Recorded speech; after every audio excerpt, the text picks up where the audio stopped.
नमस्कार साथियों, कैसे हैं आप लोग। ये जो हमारा लेक्चर चल रहा है ये ज्योग्राफी का चल रहा है पीसीएस 2021 में होने वाले एग्ज़ाम्स के लिए। जैसे कि जो भी एग्ज़ाम्स उधर कंडक्ट होंगे आरओ का होगा या यूपी पीसीएस का होगा, तो उनके लिए कंटिन्यू सीरीज चलती रहेगी। अभी जो हम आज क्लास की बात करेंगे, अभी तो हम बेसिक्स भूगोल की बात कर रहे हैं, जिससे विश्व इतिहास और भारत का विश्व भूगोल और भारत के भूगोल को पढ़ने में आपको मदद मिले। ठीक है, इतिहास याद आ रहा है तो क्या कहते हैं, कुछ कॉमन चीज़ें हैं जो आप समझ लीजिए, उसके बाद फिर हम डिवाइड कर देंगे भारत के भूगोल को अलग और विश्व के भूगोल को अलग। ठीक है, जैसे आज हम जो बात करेंगे वो पृथ्वी की गतियों के बारे में करेंगे, जिसके सहारे हम सूर्य के उत्तरायण और दक्षिणायन का पता लगा सकें। ठीक है, तो जो हमारा क्लास होगा आज का, पृथ्वी की गतियाँ, बहुत ज़्यादा मोशन ऑफ अर्थ, बहुत ज़्यादा इम्पॉर्टेंट तो नहीं है, लेकिन इसको ना पढ़ने से बहुत चीज़ें छूट जाती हैं। ठीक है, तो इसलिए इसको जानना ज़रूरी हो जाता है। ठीक है, तो पृथ्वी की गतियों में पढ़ने के पहले दो चीज़ें आपको बताएंगे कि दो गतियाँ होती हैं, एक होती हैं रोटेशंस और दूसरी होती है रिवोल्यूशनल। रिवोल्यूशन और रोटेशन में अंतर क्या है, ये चीज़ देखिएगा। पहला होता है रोटेशन और दूसरा होता है रिवोल्यूशन। इसको बोलते हैं घूर्णन। ठीक है, और इसको बोलते हैं परिक्रमण। ठीक, अब इन दोनों में डिफरेंसेस क्या है ये जानने की बहुत ज़रूरत है। जैसे सब लोग जानते हो कि पृथ्वी अपने अक्ष पर सदैव लट्टू की तरह घूमती है। लट्टू की तरह का मतलब ये पृथ्वी हो गई और ये इसका अक्ष हो गया, हमने बताया था। तो ये ऐसे तेजी से घूम रही है, ठीक है, अपने अक्ष पर। ठीक, किस तरह से? लट्टू की तरह से घूमती है। इसी गति को क्या कहते हैं? घूर्णन कहते हैं। इस गति को घूर्णन कहते हैं और इस गति के कारण ही दिन रात होते हैं, याद रखना। इसलिए इसे दैनिक गति भी कहते हैं। इसको और क्या बोलते हैं? दैनिक गति। तो मतलब इसका जो अपने अक्ष पर लट्टू की तरह घूमना है, इसी को क्या बोलते हैं? घूर्णन गति बोलते हैं। और ये एक घूर्णन कितने समय में पूरा करती है? एक घूर्णन 24 घंटे में लगभग पूरा करती है। ठीक, ये चीज़ याद रखना। अगर यह धुरी पर झुकी ना होती, एक चीज़ और, अगर यह पृथ्वी धुरी पर झुकी ना होती तो क्या होता? तो सब जगह दिन रात बराबर होते। अगर पृथ्वी हमारी इस तरह से झुकी हुई है, ठीक, कितना? 23.5 अंश। ठीक है, वही चीज़ बता रहे हैं, अगर ये झुकी ना होती तो हर जगह दिन रात बराबर होते। यहाँ तक कि और अपने अक्ष पर ना घूमती, सूर्य के चारों ओर चक्कर ना काटती, तो क्या होता? एक गोलार्ध में सदैव दिन बड़े होते, तो दूसरी गोलार्ध में क्या होती? रातें छोटी होती। ठीक है, ये चीज़ समझना। अभी इसको लिंक कर देंगे, इससे तो समझ में आ जाएगा।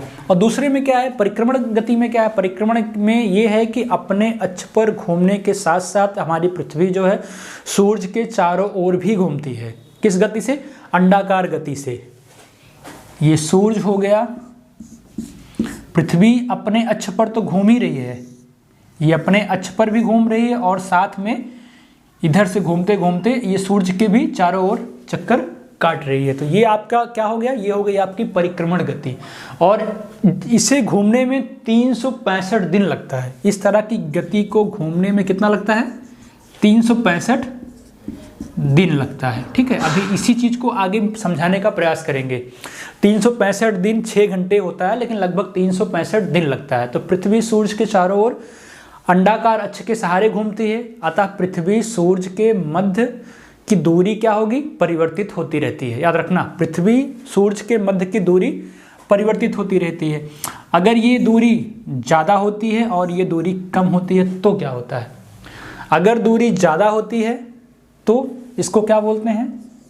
अप सौर बोलते हैं। क्या बोलते हैं इसको? अगर दूरी ज़्यादा होती है तो अपसौर बोलते हैं, और दूरी नज़दीक होती है तो इसको बोलते हैं उपसौर। उपसौर हमेशा 3 जनवरी को होता है और अपसौर हमेशा 4 जुलाई को होता है।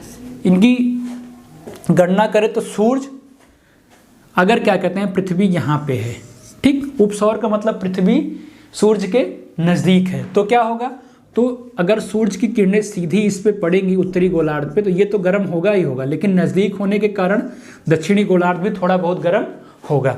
लेकिन दूर होने से क्या होता है, दूर होने से उत्तरी गोलार्ध ही गर्म होता है, ना कि दक्षिणी गोलार्ध गर्म होता है, क्योंकि दूरी सूरज की ज़्यादा हो गई। ठीक है, तो आगे समझिए होता क्या है कि पृथ्वी कह सकते हैं ना कि ना तो अपने अक्ष पर पृथ्वी ना सिर्फ अपने अक्ष पर घूमती है बल्कि सूरज की परिक्रमा भी करती है। अपने अक्ष पर घूमने के साथ साथ सूरज की परिक्रमा करती है, और सूरज के सापेक्ष इस पृथ्वी की स्थितियां हमेशा बदलती रहती हैं।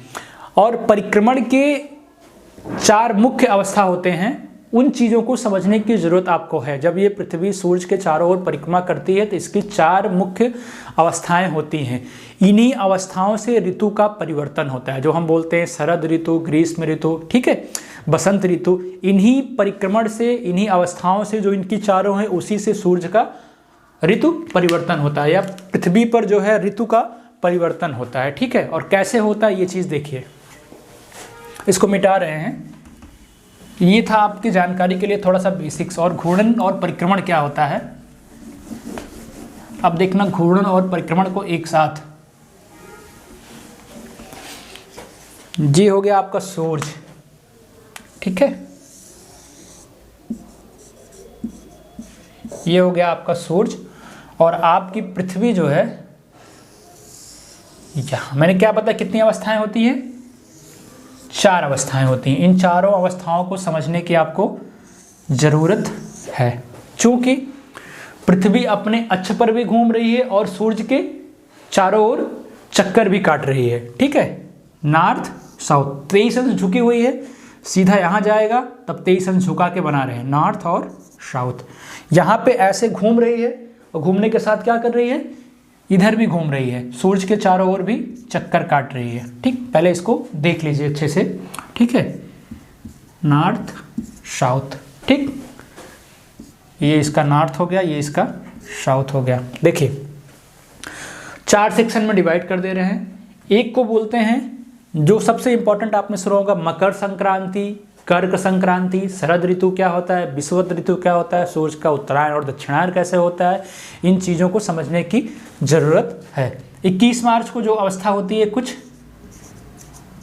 इस तरह की होती है, जो 21 मार्च की अवस्था होती है पृथ्वी और सूरज का कुछ इस तरह का होता है। और इसके बाद दो कितने महीने बाद, 3 चौक 12, 3 महीने बाद 21 जून की जो अवस्था होती है पृथ्वी की कुछ इस तरह की होती है। ठीक है, और उसके बाद फिर आओ 22 सितंबर को, और फिर क्या होगा 22 दिसंबर को। ठीक है, 22 दिसंबर या फिर 23 दिसंबर को ये अवस्थाएं इस तरह की होती हैं। होता क्या है, सूरज की किरणें कहाँ पड़ रही है, सीधा 0 डिग्री।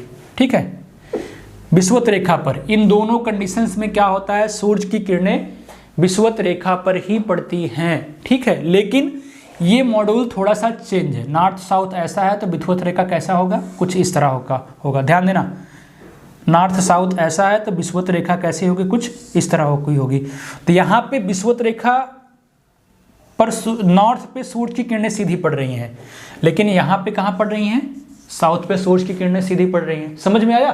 तो यहाँ पे शरद ऋतु नॉर्थ में होगा और यहाँ पे बसंत ऋतु साउथ में होगा। ठीक है, और यहाँ पे नॉर्थ में क्या होगा, बसंत ऋतु होगा, और शरद ऋतु कहाँ होगा, इधर होगा। अभी इन चीज़ों को खोल के अलग से बता रहे हैं, अभी तो सिर्फ बताने का प्रयास कर रहे हैं आपको। ठीक है, यहाँ पे क्या हो रहा है, यहाँ पे नॉर्थ साउथ ऐसा है तो 0 डिग्री कैसे, ये इसका खंडन कैसे होगा, 0 डिग्री ऐसा होगा। यहाँ पर जो सूरज की किरणें पड़ रही हैं, ये हो गया कर्क हो गया, ये हो गया मकर। यहाँ पे सूरज की किरणें कर्क रेखा पर सीधी पड़ रही हैं, और यहाँ पर देखिएगा कुछ इस तरह से है। यहाँ पर सूरज की किरणें कहाँ पे पड़ रही हैं, मकर रेखा पर सीधी पड़ रही हैं, इसीलिए इसको कर्क संक्रांति बोलते हैं। ठीक, ध्यान दीजिएगा, कर्क संक्रांति बोलते हैं, इसीलिए इसको क्या बोलते हैं, मकर संक्रांति बोलते हैं। किस अवस्था को, 22 दिसंबर की अवस्था को मकर संक्रांति बोलते हैं, 21 जून की अवस्था को कर्क संक्रांति बोलते हैं। जब सूरज की किरणें सीधी, जनवरी ना, हाँ ठीक है, वही जनवरी में क्या कहते हैं एग्जैक्ट कंडीशन बनती है। देखो तो इसको डिलीट कर, इसको मिटाते हैं यहाँ से। अब देखो एक एक चीज़ को आप इजीली से समझने का प्रयास करो कि कंडीशंस कैसी कैसी बनती हैं, ठीक है। क्या बोल दिया था, 14 दिसंबर बोल दिया था क्या? 24 बोल दिया था वो, ये तो सर्वव्यापी है, सब जानते हैं। 14 जनवरी।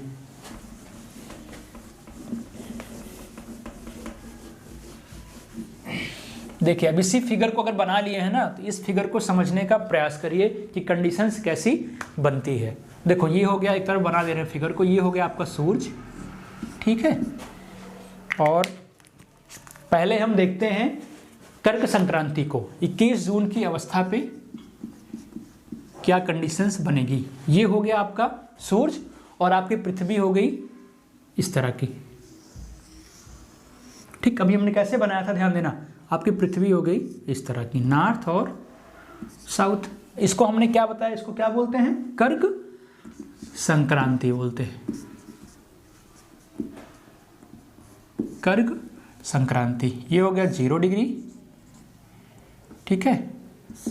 ये हो गई कर्क और ये हो गई मकर, ठीक। ध्यान देना उस फिगर में हमने सही बनाया था कि नहीं, यहाँ पे कर्क मकर सही बनाया था, ठीक है। देखना ये मकर रेखा हो गई और कर्क पे ये सीधी पड़ रही है। देखो अगर इस तरह से कंडीशंस पृथ्वी की सूरज के सापेक्ष बनती है तो 3 पॉइंट्स को याद रखना, 1 2 3। पहला क्या है, पहला ये है कि सूरज की किरणें सीधी कर्क रेखा पर जब पड़ेंगी तो क्या होगा, कर्क जो है सबसे गर्म अक्षांश हो जाएगी। किरणें सीधी कर्क पर पड़ेंगी तो कर्क रेखा क्या हो जाएगी, सबसे कर्क रेखा सबसे गर्म अक्षांश हो जाएंगी, ठीक है। तो क्या होगा, कर्क रेखा गर्म अक्षांश होगी तो क्या होगा, नॉर्थ में गर्मी ज़्यादा पड़ेगी और साउथ में सर्दी होगी।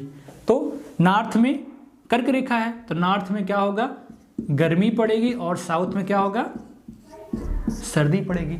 मतलब सूरज की किरणें जिस तरफ पड़ रही है वहाँ गर्मी पड़ेंगे, जिस तरफ नहीं पड़ रही है वहाँ पे क्या पड़ेगी, सर्दी पड़ेगी।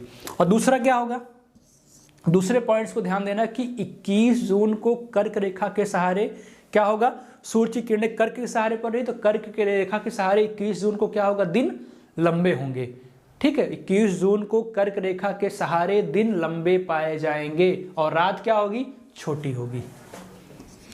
कर्क रेखा के सहारे ही दिन बड़े होंगे और रातें छोटी होंगी। समझ में आया? होगा क्या, अगर इस तरह की कंडीशंस है, 0 डिग्री ये है, अगर हम 0 डिग्री के सहारे कर्क की ओर गुजरेंगे तो क्या होगा, जैसे जैसे हम 66.5 की तरफ बढ़ते जाएंगे, कर्क रेखा को क्रॉस करेंगे, वैसे वैसे क्या होगा, दिन की अवधि विषुवत रेखा से ऊपर जाने पर दिन लंबे होते जाएंगे और रातें क्या होंगी, छोटी होती जाएंगी।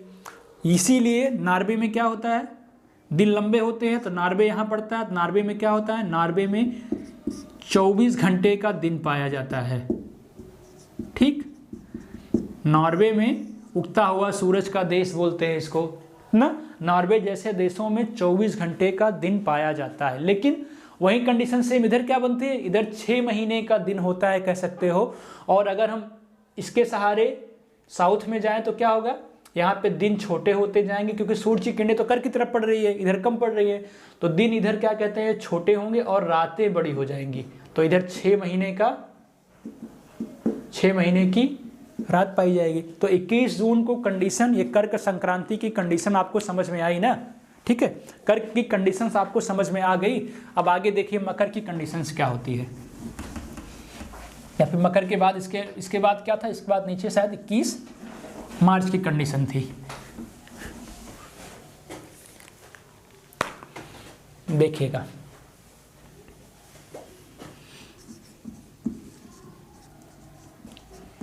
21 मार्च वाले कंडीशन को पहले समझ लीजिए, जो कि सेम किसकी तरह है, 23 सितंबर की तरह है। बस थोड़ा सा अपोजिट ये है कि हमने सूरज बनाया ऐसे और यहाँ पे ऐसे ही बनाया था ना, नॉर्थ साउथ, और यहाँ पे बनाया था क्या, नॉर्थ और साउथ। तो एक तरफ नॉर्थ में सूरज की किरणें सीधी पड़ रही थी, दूसरी तरफ साउथ में पड़ रही थी, ठीक है। देखना 21 मार्च वाले कंडीशन में 3 चीजें देखना अभी समझ में आ जाएगी। पहला क्या पड़ रहा है, पहला हो रहा है कि सूरज की किरणें विषुवत रेखा पर, ठीक है, पड़ रही हैं, ठीक है।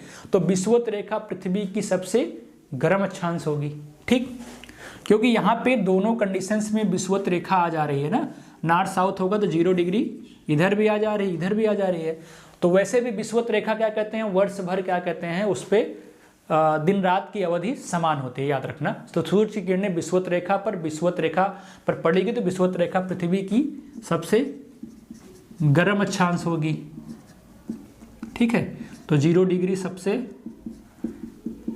गर्म हो गई।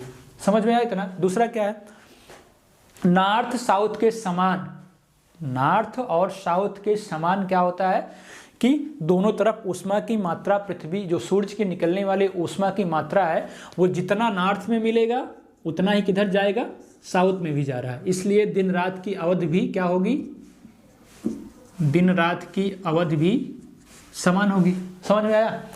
विषुवत रेखा तथा सभी अक्षांशों पर रात दिन हमेशा क्या होगा, बराबर होगा। इस कंडीशंस में दोनों 21 मार्च और 21 सितंबर के एवं, क्योंकि विषुवत रेखा ये आपका 0, ऐसे समझिए, ये आपका 0 डिग्री हो गया, ये सूरज की किरण हो गई। तो सूरज की किरणें सीधी कहाँ पड़ रही हैं, विषुवत रेखा पर पड़ रही है। तो जितनी इधर पड़ रही है उतनी इधर पड़ रही हैं। ठीक है, जितना दिन इधर होगा उतना दिन इधर होगा, जितनी जहाँ पे रातें यहाँ शुरू होगी वहाँ पे रातें यहाँ शुरू होगी। तो दिन रात की अवधि मोस्टली समान होती है, इसीलिए 12 घंटे का दिन होता है और 12 घंटे की रातें होती है। समझ गए, 12 घंटे का दिन होता है, 12 घंटे की रातें होती हैं। ठीक, अब देखो ये कंडीशन समझ में आपके आ गई होगी, इसमें कुछ बताने की मुझे जरूरत ही नहीं है। जो मेन चीज थी कर्क संक्रांति थी, और दूसरा जो इंपॉर्टेंट है वो आपका मकर संक्रांति है। मकर संक्रांति क्या बताया था, किस डेट पे,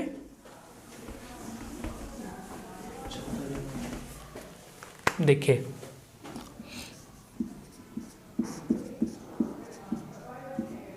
मकर संक्रांति, ये जो घटना थी ये 23 या 22 दिसंबर की है, बार बार 23 निकल रहा है, 22 दिसंबर की घटना। ठीक है, इस घटना में क्या होता है, इस घटना में फिगर तो आपके सामने है, और उस फिगर पे जाइए और देखिए, 3 चीज़ों को अच्छे से समझने का प्रयास करिए। इसको हमने खंडन कर दिया। पहले में क्या है, पहले में है कि सूरज की सीधी किरणें मकर अक्षांश पर पड़ रही हैं। ठीक है, अगर सूरज की किरणें सीधी मकर अक्षांश पर पड़ेगी तो मकर क्या हो जाएगी, सबसे पृथ्वी पर सबसे गर्म स्थान हो जाएगा मकर रेखा का। ठीक, समझ में आया। तो मतलब कुछ यूं कंडीशंस बनेगी, ये आपका सूरज होगा इस तरह से, और क्या कहते हैं, कुछ कंडीशंस यूं बनेगी कि मकर रेखा कहाँ आता है, नीचे की तरफ आता है। तो कुछ इस तरह की कंडीशन बनेगी, यहाँ पे कर्क ऊपर होगा और यहाँ पे नीचे मकर होगा, और सूर्य की किरणें सीधी कहाँ पड़ रही हैं, मकर रेखा पर पड़ रही हैं। ठीक है, तो ये क्या हो गया, मकर सबसे गर्म हो गया। ठीक है, तो दक्षिणी गोलार्ध क्या हो जाएगा, गर्म हो जाएगा, और उत्तरी गोलार्ध ठंडा हो जाएगा। मतलब मकर तो दक्षिण में है ना, तो ये गर्म हो जाएगा और ऊपर वाला क्या होगा, ठंडा रहेगा। मतलब यहाँ सर्दी पड़ेगी और यहाँ क्या पड़ेगी, गर्मी पड़ेगी। ठीक, समझ में आया। तो उत्तर में शीत ऋतु पाया जाएगा और दक्षिण में क्या पाया जाएगा, ग्रीष्म ऋतु पाया जाएगा। जस्ट अपोजिट में क्या था, उत्तर में गर्मी थी और दक्षिण में सर्दी थी। किस संक्रांति पे, कर्क संक्रांति में। कर्क संक्रांति में इस तरह की घटना थी। तो दूसरी चीजें क्या समझ में आई कि अगर ऑस्ट्रेलिया कहाँ स्थित है, विश्व के प्लेस में जाओगे, ऐसे मैप में देखोगे तो ऑस्ट्रेलिया 0 डिग्री के नीचे तो है। ठीक है, तो कह सकते हो एग्जाम्पल लेके कि ऑस्ट्रेलिया साउथ हेमिस्फीयर में अवस्थित है, दक्षिणी गोलार्ध में अवस्थित है, इसलिए वहाँ पर 25 दिसंबर को क्रिसमस मनाया जाता है। मतलब इसीलिए बोलते हैं कि ऑस्ट्रेलिया को जो क्रिसमस होता है वो क्या होता है, गर्मियों में मनाया जाता है, और भारत में जो क्रिसमस मनाया जाता है कब मनाया जाता है, सर्दियों में मनाया जाता है। इसलिए कि ये तो अवस्थित है यहाँ पे गर्मी में ना, ये अवस्थित है साउथ हेमिस्फीयर में, लेकिन साउथ हेमिस्फीयर में इस समय जितने भी प्लेसेज हैं वहाँ पे क्या पड़ रही है, गर्मी पड़ रही है। कब पड़ रही है, मकर संक्रांति 22 दिसंबर के बाद यहाँ पे गर्मी पड़ रही है, और इधर क्या कहते हैं, नॉर्थ में सर्दी पड़ रही है। तो ये आपकी कंडीशंस बन गई। तो कह सकते हो कि ऑस्ट्रेलिया में क्रिसमस गर्मियों में मनाया जाता है। ठीक, और तीसरा पॉइंट ये है कि विषुवत रेखा के सहारे रात और दिन की लंबाई बराबर ही होगी, और ये कह सकते हो कि विषुवत रेखा पर रात दिन की लंबाई बराबर इसीलिए होती है कि वहाँ पे क्या कहते हैं, ऊर्जा की मात्रा हमेशा समान पाई जाती है। ठीक है, अब इसी से जो हमारा चैप्टर का टॉपिक था सूरज का उत्तरायण तथा दक्षिणायन होना। और सूरज का उत्तरायण और दक्षिणायन जो होता है उसमें दो चीज़ें इंपॉर्टेंट हो जाती हैं। कभी कभी कोई पूछ लेता है ऐसे ही कि 23 डिग्री का महत्व क्या है, 66.5 का महत्व क्या है। तो लोग सोचते हैं यार 23 डिग्री 66 अंश का वास्तव में महत्व क्या है, नहीं पता होता है। तो उसी के सहारे ये देख लीजिए कि उत्तरायण सूरज का और दक्षिणायन कब होता है। ठीक, सूरज का उत्तरायण और दक्षिणायन बस समझने वाली चीजें हैं कि 21 जून से 22 दिसंबर, फिगर समझिएगा, 21 जून से 22 दिसंबर को क्या होता है, सूरज की सीधी किरणें कहाँ पड़ती हैं, कर्क अक्षांश से मकर अक्षांश की ओर विस्थापित हो रही हैं। ये हमने फिगर बनाया था ना, आपका फिगर बनाया था ऐसे सूरज और पृथ्वी बनाई थी। ठीक ठीक, कंडीशंस हमने क्या बनाया था पहले, कंडीशंस हमने 21 जून का बनाया था या अब 21 मार्च का बनाइए। यहाँ पे हमने 21 मार्च और किसका बनाया था, 22 दिसंबर का। ठीक, फिर यहाँ पे 21 जून होगा और यहाँ पे 23 सितंबर होगा। इस कंडीशन को समझिए। क्या हमने क्या कहा, 21 जून से कहाँ तक, 22 दिसंबर सूरज की सीधी किरणें कर्क अक्षांश से मकर अक्षांश की ओर विस्थापित हो रही हैं। 21 जून को हमने क्या बताया था, कर्क संक्रांति बताया था। तो कर्क संक्रांति मतलब क्या कहते हैं, कुछ इस तरह की एंगल थी। यहाँ पे कर्क रेखा था, यहाँ पे 0 डिग्री, यहाँ पे मकर, सूर्य की किरणें यहाँ पड़ रही थी। लेकिन जैसे आप धीरे धीरे इधर जाओगे तो इसका विस्थापन क्या हो रहा है, कर्क से मकर की ओर हो रहा है। ठीक है, कर्क से मकर की हो रहा है। इस अवस्था को क्या कहते हैं, दक्षिणायन कहते हैं। मतलब ये उत्तर में सूर्य की किरणें पड़ रही हैं और इधर जाओगे तो दक्षिण में होना शिफ्ट हो जा रही है, इसलिए इसको क्या बोलते हैं, दक्षिणायन बोलते हैं। ठीक, और दूसरी कंडीशंस क्या बन रही है, दूसरी कंडीशंस बन रही 22 दिसंबर से 21 जून, 22 दिसंबर से 21 जून। ठीक है, घूम के आओगे तो क्या होगा कि अक्षांश जो है परिवर्तन हो रहा है। कहाँ से कहाँ परिवर्तन हो रहा है, अब आप खुद ही बता दोगे कि 22 दिसंबर से 21 जून में हो क्या रहा, मकर से कर्क की ओर सूर्य की किरणें विस्थापित हो रही हैं। और इसको क्या बोलते हैं, इस कंडीशन को बोलेंगे उत्तरायण की अवस्था, या फिर कह सकते हो इधर से इधर उत्तरायण की अवस्था हो रही, इधर से इधर दक्षिणायन की अवस्था। 23 सितंबर से 21 मार्च। ठीक, समझ में आया। और 23.5 का अपना महत्व क्या है कि अगर आप 23.5 अंश के सहारे नॉर्थ हेमिस्फेयर में या साउथ हेमिस्फेयर में जाते हो तो यही ऐसा प्लेस है 0 डिग्री से 23 अंश के बीच की सूरज की किरणें यहाँ तक ही सीधी पड़ती हैं। उसके बाद आप 23 के ऊपर जाओगे तो सूर्य की किरणें कभी सीधी नहीं पड़ेंगी, और इसके नीचे आओगे तब भी सूर्य की किरणें कभी सीधी नहीं पड़ेंगी। और 66.5 का महत्व क्या है, 66.5 का महत्व ये है कि यही एक ऐसा पॉइंट है जहाँ पे जिसके सहारे दिन रात की अवधि क्या कहते हैं, 24 घंटे का होता है। ठीक है, या फिर क्या कहते हैं, 24 घंटे का दिन और 24 घंटे की रातें होती हैं। इसके बाद आप उत्तर में जाओगे या दक्षिण में जाओगे, ऐसा कोई प्लेस नहीं पाया जाता जिसके सहारे क्या कहते हैं 24 घंटे के रात दिन पाए जाते हैं। समझ में आया ना, एक तरफ 24 घंटे का दिन और एक तरफ 24 घंटे की रातें, या फिर एग्जैक्ट बताया 6 महीने का दिन और 6 महीने की रातें पाई जाती हैं। तो ये चीज़ें आप कंठस्थ कर लेना। ठीक है, ये हो गया आपका पृथ्वी की गतियाँ, और जिसमें सूर्य का उत्तरायण और दक्षिण होना हमने बता दिया। अब इसके बाद क्या कहते हैं, एक आध दो टॉपिक्स बेसिक्स और बताएंगे, उसके बाद एंट्री करेंगे अपने सिलेबस में भूगोल में। ठीक है, धन्यवाद।